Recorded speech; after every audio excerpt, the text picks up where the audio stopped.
So my reversion to Islam brought shame upon my mother, shame upon my family, and shame upon my entire nation. About a week ago, in the middle of the night, my sister felt the irresistible urge to text me, saying all of these things and saying how she can't believe that I changed beliefs. An actual, real Dutch person who is supposed to be Catholic changed to Islam. How is that possible? I said, first of all, wait, I didn't change beliefs. I changed label. She didn't understand that because she said Islam and Catholicism are different beliefs. I said, yes, but do you know what they are? Do you know the difference? No. And that's the problem with most Dutch people, most Western people in general. They know absolutely nothing about religion and definitely not about Islam except what they hear on the news, which is Allahu Akbar, boom. Nothing else, because they never open a book. So after a few days contemplating, because I felt really sad about what she said, but it made me even, well, actually, I'm just more sad about their ignorance than their like insults or feeling towards me, you know. But okay, after a few days, I sent her the differences between Catholicism and Islam, so she might understand. But now I have a question to you. Do you know the difference? Because I know, because I studied, that most Western people, their belief system aligns more with Islam than Catholicism or even Christianity in general. But you wouldn't know because you never open a book. Read. In the name of your Lord, read. Please. Yeah. Have a nice day. God bless you.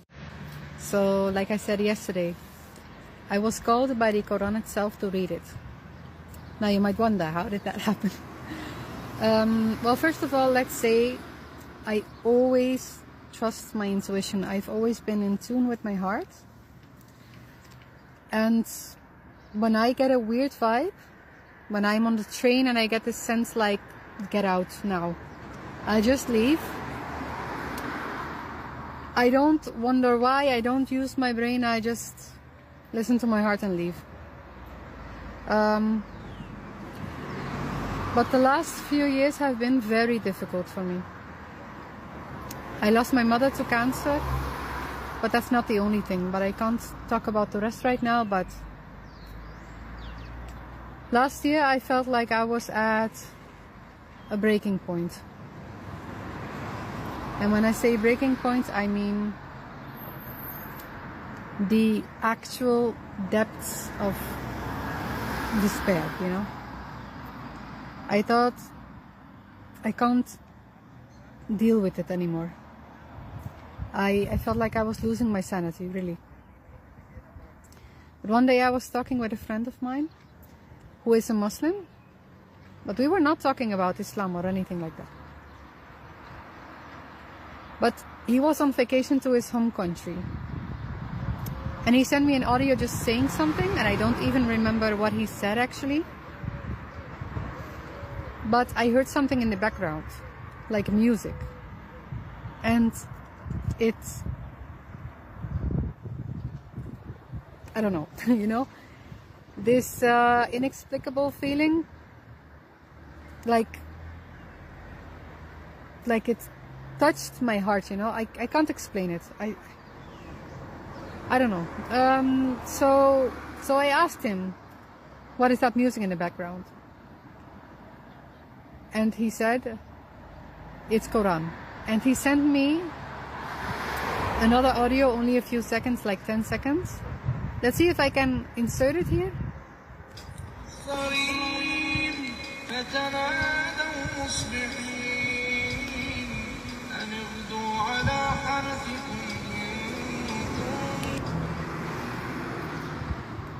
So I heard that, and I just had to know what it said, and I needed to know more, you know. I just felt like I need to know more.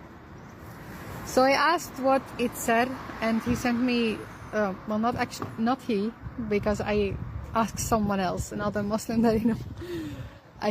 I sent the audio, and I said, what does it say? And he sent me the verse. So I looked it up, and that chapter starts with, "You are not insane." And just for reference, I looked at I like searched on words for insane, and that is the only time in the Quran that it says you are not insane. So it's not like any random message, you know, because those words, those verses were everything that I needed to hear in that moment. So then I decided to read everything. And I'm going very slow at it because I'm still going through a difficult time. And my focus has been on other things. But now that I'm participating in Ramadan, I'm going to read it every day again. So that's my story.